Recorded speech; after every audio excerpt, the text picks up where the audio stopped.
రావడం జరిగింది. ముఖ్యంగా 27వ డివిజన్ లో 50 లక్షలతోటి మరి అబ్బనికుంట ఇంటర్నల్ రోడ్స్, అదేవిధంగా ట్రైన్స్, మరి అదేవిధంగా 41వ డివిజన్ లో సీసీ రోడ్స్ ఇంటర్నల్ డెవలప్మెంట్ కోసం అని 50 లక్షలు, 41 డివిజన్ లో కన్స్ట్రక్షన్ ఆఫ్ బాక్స్ డ్రైన్ మరియు ఇతర డెవలప్మెంట్ యాక్టివిటీస్ కి 60 లక్షలు, 32వ డివిజన్ లో అదేవిధంగా సీసీ రోడ్డు ఇంటర్నల్ డెవలప్మెంట్ కోసం 50 లక్షలు, 38వ డివిజన్ లో కన్స్ట్రక్షన్ ఆఫ్ మరి పోర్టు, ఇదొకటి పోర్ట్ వరంగల్ లో ఇది 20 లక్షలు, మొత్తం కలిపి కూడా 2 కోట్లు. ఇవన్నీ కూడా మొత్తము 4,10 లక్షలతోటి ఈరోజు వివిధ మరి డివిజన్లలో డెవలప్మెంట్ కార్యక్రమాలు చేయడం జరుగుతా ఉంది. ముఖ్యంగా గతంలో నేను ఎమ్మెల్యేగా ఉన్నప్పుడు వేసిన రోడ్ల తర్వాత రోడ్స్, డ్రైన్స్ అన్ని కూడా ఈరోజు మరి పనికి రాకుండా పోయిన సందర్భంలో మళ్లీ మేయర్ గారు, కమిషనర్ గారు, లోకల్ కార్పొరేటర్స్, లోకల్ లీడర్ల సహకారంతో ఎక్కడెక్కడ అవసరం ఉన్నాయో అక్కడ వాళ్ళతోటి మరి రిప్రజెంటేషన్స్ తెప్పించుకొని ఎస్టిమేషన్స్ ప్రిపేర్ చేసి మరి వరంగల్ ఈస్ట్ లోని ప్రతి డివిజన్ లో ఉన్నటువంటి ప్రాబ్లమ్స్ సాల్వ్ చేయడానికి ఈ రోజు ముందుకెళ్లడం జరుగుతా ఉంది. మరి అదే విధంగా హౌసింగ్ విషయంలో కూడా అన్ని డివిజన్లకు కూడా ఇప్పటి వరకు అర్హత ఉన్న వాళ్లకు L1 కింద మేము ఇండ్లు ఇవ్వడం జరిగింది. ఇంకా కొంతమంది రాలేదు అని అడుగుతున్నారు. వాళ్ళను కూడా రీవెరిఫికేషన్ కోసం అప్లికేషన్ పెట్టుకోమని చెప్తున్నాము. ఎవరికైతే స్థలాలుండి నిరుపేదలుగా ఉన్నారో వాళ్ళకి 100% ఇండ్లు ఇంకా శాంక్షన్ చేయడానికి మా దగ్గర పెండింగ్ ఉన్నాయి. అదేవిధంగా ఎవరికైతే స్థలం లేదో వాళ్లకు డబుల్ బెడ్రూమ్ హౌసింగ్ కింద మరి సెలెక్ట్ చేయడానికి మేము ఒక గైడ్ లైన్స్ ప్రిపేర్ చేస్తున్నాము.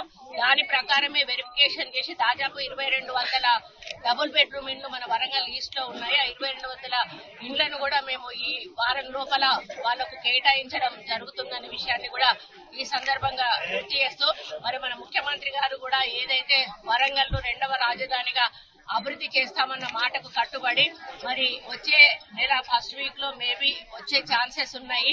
మరి అండర్ గ్రౌండ్ డ్రైనేజ్ శంకుస్థాపన కోసం వారిని ఆహ్వానించే ఆలోచన ఉంది. అదేవిధంగా ఈ రోజు మాకు ఇంటిగ్రేటెడ్ కలెక్టర్ ఆఫీస్ కూడా పూర్తయింది. దాంతో పాటుగా ఇంకా ఏమేమి పెండింగ్ ఉన్నాయో అవన్నీ కూడా శాంక్షన్ చేయించుకొని కంప్లీట్ చేయించుకొని వారిని ఆహ్వానించి వారి చేతుల మీద ఈ యొక్క ఓపెనింగ్ చేపిస్తామని చెప్పి కూడా ఈ సందర్భంగా అదేవిధంగా 200 కోట్లతోటి ఇంటిగ్రేటెడ్ రెసిడెన్షియల్ స్కూల్ ఏదైతే మాకు శాంక్షన్ చేశారో దానికి స్థలం లేకపోవడం వలన మేము వర్ధన్నపేట ఏరియా నుంచి ఆ స్థలాన్ని మరి ఎన్ఓసి ద్వారా తీసుకొని దానికి క్లియరెన్స్ కలెక్టర్ గారు కూడా ఇవ్వడం జరిగింది. అది కూడా టెండర్ ప్రాసెస్ లో ఉంది. అది కంప్లీట్ అయిన తర్వాత దానికి కూడా సీఎం గారి చేతుల మీదనే ఫౌండేషన్ వేయాలని చూస్తా ఉన్నాము. మన ముఖ్యమంత్రి గారు ఆలోచన అంతా కూడా మరి నిరుపేదల సంక్షేమమే ధ్యేయంగా మరి విద్యను ప్రామాణికంగా తీసుకొని మరి ముందుకు వెళ్తూ అదేవిధంగా ఈ రోజు స్పోర్ట్స్ ను కూడా వారు ప్రోత్సహిస్తూ ప్రతి ఒక్కరూ కూడా అన్నింటిలో ముందుకెళ్లాలి. మరి కేవలం ఏదో మనం ఇస్తున్నామా వాళ్ళు బాగుండాలి. ఏదైతే మన సమ్మిట్ కూడా పెట్టారో అందులో కూడా పెద్ద ఎత్తున పెట్టుబడులు రావడమే కాకుండా గ్లోబల్ సమ్మిట్ మరి ఏదైతే తెలంగాణ రైజింగ్ 2047 ని లక్ష్యంగా పెట్టుకొని $3 ట్రిలియన్ ఎకానమీని సాధించాలన్న లక్ష్యంతో మన ముఖ్యమంత్రి గారు ముందుకు పోతున్న తరుణంలో మరి ప్రపంచ దేశాలన్నీ కూడా తెలంగాణ వైపు చూస్తా ఉన్నాయి. మరి దేశంలో కూడా తెలంగాణ మొదటి స్థానంలో నిలపాలన్నదే మన ముఖ్యమంత్రి గారి లక్ష్యం. ఆ దిశగా వారు వెళ్తున్నారు. మరి కాబట్టి తప్పకుండా మేము అనుకున్నది సాధిస్తాము. మరి ప్రజల కోసం పనిచేస్తున్న ఈ ప్రభుత్వము ప్రజాప్రభుత్వము, ఇందిరమ్మ రాజ్యము మరి ప్రజాపాలన కొనసాగిస్తూ మరి ఎటువంటి అవినీతికి తావు లేకుండా ఈ రోజు ముందుకు పోతున్న మమ్మల్ని ప్రజలందరూ కూడా ఆశీర్వదించి ఈ రోజు సర్పంచ్ ఎన్నికల్లో కూడా భారీగా మా క్యాండిడేట్లను గెలిపించిన విషయం మీ అందరికీ కూడా తెలిసిందే. మరి త్వరలోనే ఎంపీటీసీ మరి జెడ్పీటీసీ ఎన్నికల లోకల్ బాడీ ఎన్నికలకు కూడా ఈ ప్రభుత్వం పోతుంది అని చెప్పి తెలియజేస్తూ అది తప్పేది కాదు.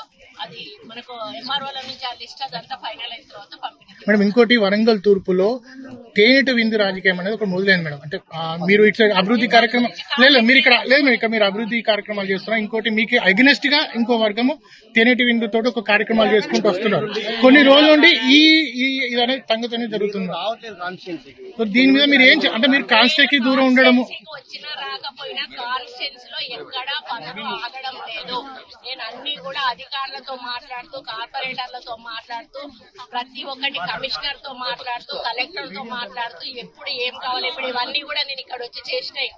ఫోన్ల ద్వారా వాళ్ళకు పంపించి శాంక్షన్ చేపించి ఈ రోజు కొబ్బరికాయ కొడుతున్నాము. మేము పంపంగానే మేయర్ గారు రియాక్ట్ అవుతున్నారు, కార్పొరేటర్లు రియాక్ట్ అవుతున్నారు, కమిషనర్ రియాక్ట్ అవుతున్నారు, కలెక్టర్ గారు రియాక్ట్ అవుతున్నారు. ఆఫీసర్లు అందరూ కూడా ఈ రోజు ఏది చెప్పితే అది రీజనబుల్ ఉన్న ప్రతి దాన్ని కూడా వారు శాంక్షన్ చేసి మాకు అభివృద్ధికి తోడ్పడతా ఉన్నారు. మేము వచ్చాము, ఈ రోజు శంకుస్థాపన చేశాము. వాళ్ళు పెట్టుకుంటే అది చేసినా కూడా పార్టీ తుది నిర్ణయం తీసుకుంటది. అందుకని అట్లాంటి చిల్లర వాళ్ళ కోసం నేను కామెంట్ విడిపోతే వాళ్ళ వెనకాల ఉన్న వాళ్ళు ఎంతమంది, వాళ్ళు ఎవరు, అసలు వాళ్ళ మొహాలు ఎవరికన్నా ప్రజలకు తెలుసా? ఎవరినో 10 మందిని వేసుకొని మేము గ్రూప్ తయారు చేసినామని వాళ్ళు సంతోషపడితే పడనివ్వండి. వాళ్ళ ఆనందాన్ని మనం ఎందుకు అడ్డుకోవాలి? లేదండి, నేను ఎందుకంటే వాళ్ళకే తెలుసు, వాళ్ళకి ఆల్రెడీ తెలుసు. ఎందుకంటే యాజ్ ఎ మంత్రిగా నేను వాళ్ళ మీద కంప్లైంట్ చేయాల్సిన అవసరం నాకు లేదు. వాళ్ళు ఏం చేసుకున్నా కూడా వాళ్ళ ముఖ్యంగా సురేఖనే టార్గెట్ చేయడం జరుగుతుంది. ప్లస్ మీ కొండ వర్గం వల్లనే కార్యకర్తలు అన్యాయం అయ్యని చెప్పి ఎవరు గట్టిగా ఉంటారో వాళ్ళ వెనకనే పడతారు. బలహీనులు అనేటోళ్ళు బలవంతులు వెనకాల పడతారు. దీన్ని బట్టి మీకు అర్థమయ్యేది ఏంటంటే కొండ దంపతులు బలవంతులు, వీళ్ళను ఢీకొనడం మా వల్ల కాదు కాబట్టి వెనకాల గోతులు దొబ్బే కార్యక్రమం చేస్తా ఉన్నారు. ఆ గోతులు వాళ్ళు. Local to global news at your finger tips. మీ చేతిలో ఒక ఆయుధం. Download Raw TV app. Media legend Ravi Prakash is back.